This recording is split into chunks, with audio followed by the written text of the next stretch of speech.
마태복음 1장에서 3장까지는 주님이 누구신가에 대한 주변의 증거들을 소개해 주었습니다. 그럴만도 한 것이 갓 태어난 갓난 아기의 상태였던 예수님께서 뭘 하실 수 있었겠습니까? 공생애를 시작하시는 4장에 들어가시기까지 성경은 그분이 누구신가에 대한 성경의 예언과 주변인, 그러니까 세례 요한의 증거를 통해서 주님이 성경이 약속하신 바로 그분 메시아라는 사실을 확증해 주고 있습니다. 그게 1장에서 3장까지의 내용이었죠. 그리고 이제 4장을 시작으로 주님의 공생애가 펼쳐집니다. 이제는 당신의 말씀과 행하심을 통해서 당신이 누구신지를 증명해 가시는 겁니다. 우리는 바로 그 역사의 시작을 이제 오늘 4장으로 열어갈 것입니다. 주님의 공생애는 놀랍게도 마귀의 시험으로 시작하고 있습니다. 그분이 하나님이시라면 어떻게 마귀에게 시험을 받을 수 있는가? 이런 질문이 머릿속에 먼저 떠오릅니다만, 그러나 주님은 겸손하시게도 그걸 받아들이셨습니다. 주님은 마귀에게 이끌려간 것이 아니라 1절에 보시면 성령에 이끌리어 라고 기록되어져 있습니다. 그러니까 그건 하나님의 뜻이라는 거죠. 마귀의 뜻이 아니라 하나님의 뜻이었다는 겁니다. 하나님이 허락하신 사건이라는 겁니다. 마귀가 시험을 하든 아니하든 상관없이 주님은 하나님이시지만 마귀는 주님의 등장을 막고자 처음부터 발악을 하고 있는 모습을 우리가 보게 됩니다. 그만큼 주님의 등장이 마귀에게는 핵폭탄 같은 두려움이었다는 사실을 우리가 알 수 있는 것이죠. 자, 이 시험을 가만히 연구해 보면 먼저 마귀가 시험으로 접근한 때가 기가 막힙니다. 2절에 보시면 40일을 밤낮으로 금식하신 후에 줄이신 바로 그때 시험했습니다. 마귀는 인간의 가장 취약한 때를 절묘하게 알고 있다는 거죠. 아무 때나 시험하는 것이 아니라 최고의 효과를 볼 수 있는 기막힌 때를 잡고 있는 것을 지금 보게 됩니다. 40일을 금식하셨으니 얼마나 굶주린 상태입니까? 이때에는 물리적으로 힘들기도 하지만 심리적으로도 마음속에 잘못하면 죽겠다라는 이 불안감이 마음속에 가득 차게 됩니다. 그리고 이쯤 했으면 이제 내려놓아도 되지 않겠는가, 이런 생각이 들만하지요. 바로 그때를 마귀는 놓치지 않고 찾아왔다는 겁니다. 더 이상 버텨낼 힘도 여유도 없다고 생각되는 그때에 마귀는 우리를 공격한다는 겁니다. 그러므로 끝까지 믿음 지키는 것이 얼마나 힘든 일인가를 보여줌과 동시에 끝까지 믿음을 지키는 것이 얼마나 중요한가를 보여주는 말씀이 오늘 본문의 이야기입니다. 여러분, 적당히 하고 그냥 이쯤 하면 되었다라고 포기하지 말고 하나님에 대한 믿음의 순종은 끝까지 가지고 가시기를 주의 이름으로 축복합니다. 마귀는 바로 그 타이밍을 절묘하게 노리고 있다는 겁니다. 내게 적당한 이유가 생겼다고 생각하는 그때에 그 이유를 타고 들어와서는, 그래, 그 정도면 충분히 했어, 사람들도 다 이해할 거야, 이해 못하면 그게 어디 인간이냐? 여러분, 그런 마음으로 우리에게 모든 것을 내려놓아도 된다는 마음을 우리 마음속에 밀어 넣는다는 거죠. 그러나 우리는 오늘 본문에 나오는 우리 주님처럼 끝까지 견뎌내고 끝까지 믿음으로 승리해내는 그런 우리 성도들이 되셔야 할 줄 믿습니다. 마귀는 오늘 주님을 3가지로 유혹하고 있습니다. 이 3가지의 시험은 그냥 예수님을 3번 찔러봤다, 그게 아니라 3종류의 급소를 찌르고 있는 것입니다. 인간이 늘 연약하게 무너지는 바로 그 급소, 주님은 그 3가지의 급소를 모두 이겨내시고 승리하고 있는 모습이죠. 자, 그러면 사탄이 공격해오는 3가지의 급소는 무엇일까? 한번 살펴보겠습니다. 첫 번째 급소는 이겁니다. 넌 사람이야. 라는 질문에, 그런 말에 우리가 그 급소를 찾을 수 있습니다. 넌 사람이야. 이 말의 의미가 뭘까요? 그 괄호 속 의미는 천사가 아니야, 신이 아니야, 그런 말이죠. 여러분, 40일을 금식하면 인간 극단의 상황에 이르게 되는데, 그때에 마귀는 이렇게 말합니다. 야, 넌 사람이야. 사람이 40일을 못 먹으면 죽는 거야. 그러니 어서 돌덩이를 떡덩이 되게 해서라도 먹어. 그걸 누가 탓하겠어? 누구도 그건 탓할 수 없어. 그렇게 말한다는 거죠. 맞습니다. 그의 말처럼요, 사람은 40일을 굶으면 죽게 됩니다. 그리고 자기가 가진 능력을 발휘하여서 그 위기를 모면하려고 하는 것 자체가 죄가 되지는 않습니다. 당연한 것이지요. 마귀는 지금 이 상황을 통해서 무엇을 노리고 있는 걸까요? 그건 첫 번째, 포기하라는 말이죠. 이렇게 하다간 죽겠다는 두려움을 밀어넣어서 지금 네가 붙잡고 오던 40일 그만하면 되었으니까 포기해라, 지금 그 말을 하고 있는 겁니다. 둘째는 네가 가진 능력을 널 위해서 좀 사용한다고 그게 뭐 잘못이냐? 널 위해서 사용해 라고 지금 부추기는 겁니다. 그러니까 능력의 소유권이 너에게 있다고 지금 강조하고 있는 겁니다. 그리고 그 강조는 널 위해서 계속 살아가라고 은근히 우리를 부추기고 있다는 거지요. 하나님의 뜻을 위해 십자가 지려는 그런 고통의 길 말고 네 능력 가지고 멋지게 살 수 있는 그런 길을 가라, 그래도 된다, 지금 그 말을 하고 있는 거지요. 그러니까 사탄이 계속적으로 공격하는 것은 하나님 중심, 사명 중심으로 살려고 애쓰지 말고 너 중심으로 살라, 바로 그것입니다. 이게 사탄의 첫 번째 공격인 거죠. 여러분, 뉴스에 보면 공직자들이 배임이나 횡령하는 것으로 입건되는 것을 우리는 종종 보게 됩니다. 그건 바로 사탄의 이 첫 번째 공작에 넘어갔기 때문에 벌어지는 일이죠. 자기가 앉아있는 이 자리가 마치 자기에게서 난 자리인 것처럼 그렇게 여기게 해서는 네가 좀 누려도 괜찮아, 이 정도 자리에 올라왔으면 그 정도 혜택은 누릴 수 있는 거야, 그런 생각에 빠지도록 만드는 거죠. 그리고 그 생각에 빠져버리면 어떡합니까? 배임과 횡령을 당연한 듯이 저질러 버린다는 겁니다. 바로 내로남불이 다른 데서 오는 게 아닙니다. 바로 이런 생각에서, 이 마귀의 첫 번째 공격에서 오게 되는 것이 바로 그것입니다. 그러나 주님은 이 극한의 상황에서도 결단코 무너지지 않으셨습니다. 할 수 있는 것이라고 해서 마음대로 하지 않으셨다라는 말입니다. 게다가 삶과 생명의 초점이 마치 자기 자신에게 있는 것처럼 호도하려 하는 사탄의 속임수를 빤히 보고 계셨기 때문에 주님은 결단코 거기에 넘어가지 않으셨다라는 말입니다. 자, 이것이 첫 번째 사탄의 유혹이었고요. 두 번째는 이렇게 말할 수 있을 겁니다. 야, 그러면 믿어도 돼? 그거 믿어도 돼? 이런 것이죠. 사탄은 하나님이 계시다는 것과 그분이 우리를 지키신다는 사실을 네가 테스트해서 확인해봐, 이렇게 부추기고 있는 겁니다. 이게 인간의 두 번째 급소입니다. 사탄은 인간이 과학적이고 확실한 것을 좋아해서 하나님이 그렇게 약속하셨다면 정말 그게 맞는지 확인 작업을 거치라고 속삭이고 있는 겁니다.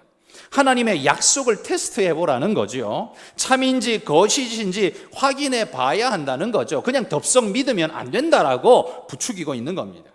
여러분, 이 말만 들어보면 옳은 말 같지 않습니까? 약속이 주어졌다면 그게 참인지 거짓인지 일단 확인은 해봐야 되지 않을까요? 그걸 확인해 보라는 건 그 확인은 너에게 있는 권리이니만큼 당연히 해도 된다는 마음을 밑에 깔고 있죠. 그럴듯하지 않습니까? 그런데 그걸 확인해 보려면 일단 의심을 해야 합니다. 거기에 그게 참인지 아닌지를 테스트해 보려면 그걸 테스트하는 자의 마음속에는 일단 의심이 있어야 합니다. 그러니까 퀘스천을 찍어야 한다는 거죠. 정말일까? 그래야 확인이 들어갈 수 있지요. 의심을 해야 테스트를 할 수 있다는 말이죠. 뿐만 아니라 테스트를 한다면 그걸 테스트하는 나는 합리적이고도 객관적이어야 합니다. 그래야 테스트가 합당할 수 있죠. 다시 말해서 시약이 정확해야 테스트 물질이 어떤 성격인지를 규명할 수 있습니다. 시약이 제대로 된 기능을 발휘하지 못하면 이 약에다가 찍어봐도 이 물품의 성질이 특징이 어떤 것인지 드러낼 수가 없죠. 시약이 확실해야, 명확해야, 과학적이어야 그 물질을 테스트하는 게 의미가 있는 겁니다. 그러니까 보십시오.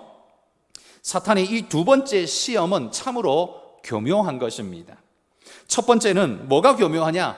합법적으로 의심하게 만든다는 거죠. 하나님의 말씀을 합법적으로 의심하게 만들기 때문에, 의심하는 것이 당연한 것처럼 만들기 때문에 교묘합니다. 의심을 죄가 아니라 당연으로 받아들이도록 지금 만들고 있습니다. 그리고 그런 의심을 뿜어내는 내가 당당하도록 지금 만들고 있는 겁니다. 뿐만 아니라 두 번째는 테스트해보는 나야말로 기준이라는 의식을 갖게 만들죠. 시약이 정확해야 테스트가 의미 있는 것처럼 그 하나님의 언약을 테스트하는 내가 분명해야 테스트가 가능한 거죠. 그러니 하나님을 테스트하고 있는 나는 확실하다, 정확하다, 객관적이고 합리적이다, 이런 생각을 은연중에 하도록 만든다는 겁니다. 테스트 당하는 하나님과 그의 약속은 아직 미확인 상태이죠. 그러니 믿어줄지 말지 아직 좀 기다려야 됩니다. 그러나 테스트를 하고 있는 나는 어떻습니까? 확실한 존재라고 먼저 받아들이게 되죠. 그러니 하나님은 불확실한데 테스트하는 나는 확실하다라는 생각을 갖도록 만드는 게 이게 바로 두 번째 마귀의 시험이라는 겁니다. 자, 그러면 어떻게 됩니까? 하나님을 테스트 대상이 되게 만드는 것을 정당화시킬 뿐만 아니라 테스트하는 나를 더 객관적이고 합리적인 믿을 만한 존재로 인정하고 그 전제 위에서 이 질문을 하게 된다는 거죠. 하나님은 불안정, 나는 확실함. 이 상태로 지금 만들어버리는 게 마귀의 두 번째 유혹이라는 겁니다. 하나님은 확인해 봐야 하는 미확인된 존재. 그러나 자신은 그런 존재를 확인해 주는 확실한 존재. 이게 마귀의 두 번째 유혹이라는 겁니다. 여러분, 이거야말로 참남한 죄 아닙니까? 이게 바로 신성모독죄입니다. 사탄은 지금 테스트라는 미명하에 하나님을 불확실한 존재로 전락시키고 테스트하는 자신은 확실한 존재로 세워놓는 그런 아주 교활한 질문을 던지고 있는 거지요. 그러니 마귀의 테스트가 그냥 하는 테스트가 아니라는 겁니다. 굉장히 고단수 교활한 테스트를 지금 하고 있는 거예요. 자, 세 번째 이 마귀의 테스트는 뭐냐? 한마디로 말해 보이는 걸 믿어. 지금 그걸 우리에게 강요하고 있습니다. 8절에 보시면 천하 만국과 그 영광을 보여주면서 내가 이것을 너에게 주겠다, 이렇게 말하고 있습니다. 여러분, 보여줄 수 있다고 해서 그게 자기 겁니까? 아니죠. 제가 영상으로 뉴욕시를 보여준다고 해서 뉴욕시가 내 거 아닙니다. 마귀는 지금 그렇게 하고 있죠. 여러분, 그 지역을 노략질할 수 있다고 해서 그가 그 지역의 왕이 되는 건 결단코 아닙니다. 그런데 사탄은 천하 만국과 그 영광을 보여주면서 거기에 마음을 두게 만듭니다. 그리고 그 소유욕이 경배로 나아가도록 우리를 밀어내고 있습니다. 전형적인 사탄의 방식이죠. 내게 엎드려 절만하면 이걸 전부 다 너에게 주마. 자기 것도 아니면서 마치 자기 것인 것처럼 거짓을 꾸며대고 있습니다. 그걸 갖고 싶다는 사람의 마음을 이용해서 자신이 왕이 되려 하고 있습니다. 이게 사탄의 전략인 것입니다.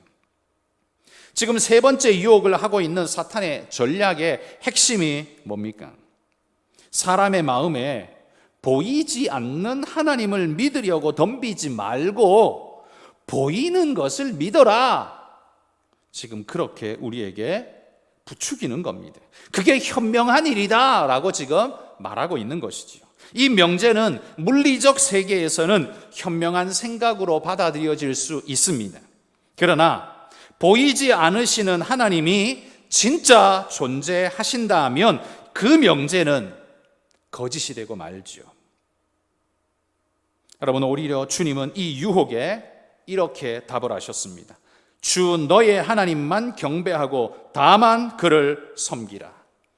여러분, 중국 영화 같은 데서 보면, 무협 영화 같은 데 보면 요괴가 사람을 현혹할 때 고수들은 수건을 눈에 딱 가리고 눈에 보이는 게 아니라 그의 모든 감각이 감지하는 것을 따라서 그 요괴를 물리치는 그런 영화들을 우리가 종종 많이 보지 않았습니까? 마치 그것처럼 눈에 보이는 것으로 우리를 유혹하고 있는 그들에게 마치 주님은 눈을 딱 가린 듯 그의 모든 감각 기능으로 그 모든 것을 감지하시고 그를 물리치고 있는 주의 모습을 보게 됩니다. 보이는 허상이 자기를 유혹한다는 것을 알기에 보는 자기 눈을 오히려 가리고 눈이 아니지만 그의 모든 감각으로 진짜를 찾아가는 모습, 그게 진짜 고수이듯이 신앙의 고수도 바로 그렇다는 겁니다. 눈에 보이는 걸 쫓아가는 게 아니라 말씀하시는 바로 그것, 그리고 내 안에 계신 성령님께서 말씀하시는 그것, 또 내 영이 감지하는 하나님의 은혜의 그것 따라갈 줄 알 때 이 유혹을 이겨내고 넘어갈 수 있다는 겁니다. 여러분, 신앙이 바로 이와 같은 것 아니겠습니까? 사탄은 늘 우리 눈에 허상으로 유혹합니다. 세상 만국의 영광, 그것이 진짜 물리적으로 존재하는 것이기는 하지만 그러나 그게 마귀의 것은, 사탄의 것은 결단코 아닙니다. 있다는 것과 그가 줄 수 있다는 건 다른 이야기입니다. 그러나 사탄은 마치 그 구별을 허물어뜨려서 우리의 판단력을 파괴시켜 버리죠. 그리고는 마치 최면에 걸린 사람처럼 그렇게 우리를 끌고 가버리려고 하는 겁니다. 주님은 우리 눈에 보이는 허상이 아니라 보이지 않지만 진짜 존재하시는 하나님께 모든 것을 걸었습니다. 이것이 사탄을 이기는 가장 확실한 방법이라고 지금 말씀해 주고 있는 겁니다. 눈에 보이는 세상의 권력과 부귀와 영화와 쾌락이 우리의 정신을 쏙 빼놓을 만큼 유혹적이기는 하겠지만, 그러나 진짜 신앙인은 보이는 허상을 따르지 않고 보이지 않으니 참이신 주님을 쫓는 그 참된 길로 가고자 하는 것, 그게 바로 진짜 신앙인이라는 겁니다. 아나니아와 삽비라가 자기 땅을 팔고 그 판값을 자기 앞에 놓고 보니까 이게 천하만국의 영광처럼 자기 눈에 보였습니다. 유혹이 그 밤 강렬하게 일어난 겁니다. 주변을 둘러보면 아무도 이걸 아는 사람이 없습니다. 이걸 좀 숨겨도 누구도 알 수가 없는 상황인 거지요. 그러나 여러분, 정말 아무도 보는 사람이 없었습니까? 아니지요. 보이지 않을 뿐 보고 계시는 하나님이 계셨다는 사실을 성경은 분명하게 말하고 있습니다. 그 유혹의 영광에 속아서 끌려가면 그 영광 써보지도 못하고 죽음의 길로 가버린다는 것이 아나니아와 삽비라가 우리에게 보여준 교훈입니다. 그가 그 50% 땅값의 절반을 숨겨서 자기 걸로 하고자 했지만 어떻게 해요? 써보지도 못하고 죽어버렸습니다. 하나님을 시험하고 하나님의 몸된 교회를 욕되게 한 죄를 짊어지고 하나님의 심판을 받은 것입니다. 유혹은 우리를 복되게 할 것처럼 우리 눈을 유혹하지만 유혹은 결국 우리를 멸망시켜버리는 엄청난 것이 되고 만다는 겁니다. 마귀가 옆에서 속삭이는 천하 만국의 영광은 마귀의 것이 결단코 아닙니다. 마귀가 줄 수 있는 것도 아닙니다. 그가 준다고 해서 그것이 우리의 행복이 되는 것도 절대로 아닙니다. 보이지 않지만 참이신 하나님을 믿고 따르시기를 축복합니다. 주님은 바로 그 길을 지금 택하고 계신 것입니다. 사탄은 내 삶에 필요한 것, 또 유익해 보이는 것, 이런 것들로 우리 눈을 유혹하고 있지만, 그러나 내 삶의 진짜 핵심 포인트는 하나님이라는 것, 여러분 이 사실을 잊지 마십시오. 눈에 보이는 것을 쫓다가 눈에 보이지 않는 영원한 것을 잃어버리면 그게 가장 비참한 인생이 되고 마는 길이라는 말입니다. 여러분, 오늘 우리가 마귀의 세 가지 유혹을 봅니다. 마귀가 세 가지 유혹을 마치고는 어떻게 합니까? 두려운 마음으로 떠나갔습니다. 11절에 보면 이에 마귀는 예수를 떠나고 이렇게 말하죠. 더 이상 어떻게 해볼 수 없다는 걸 그가 깨달았다는 거죠. 그러자 천사들이 주님께 나와서 수종들었다고 말합니다. 하늘 영광이 주님을 뒤덮은 것입니다. 여러분, 우리가 세상의 유혹을 이겨내면 하늘의 영광이 충만하게 될 줄 믿습니다. 여러분의 금고에 금덩어리가 많아진다는 소리가 아니고, 여러분의 통장에 금액이 잔액이 많아진다는 말이 아니라, 하늘 영광이 여러분을 충만하게 해서 진짜 행복하고 진짜 영화로우며 감사가 솟구쳐나는 아름다운 인생이 되게 하실 줄 믿습니다. 그러나 사탄은 우리의 약점이 무엇인지 늘 너무도 잘 알아서 그 급소를 공격해 올 것입니다. 그러나 주님이 그러셨던 것처럼 우리 성도님들 믿음으로 그 모든 공격을 이겨내시기를 소망합니다. 이 마귀는 이유 있는 유혹의 소리를 속삭이겠지만, 들어보면 정말 그럴 것 같다, 맞는 것 같다, 그런 생각 들겠지만, 그러나 그 모든 이유를 뛰어넘는 하늘 이유를 우리가 소유하고 있으니, 여러분 주님처럼 사탄의 유혹을 깨고 승리하는 그런 우리 모든 성도님들이 되시기를 주의 이름으로 축복합니다.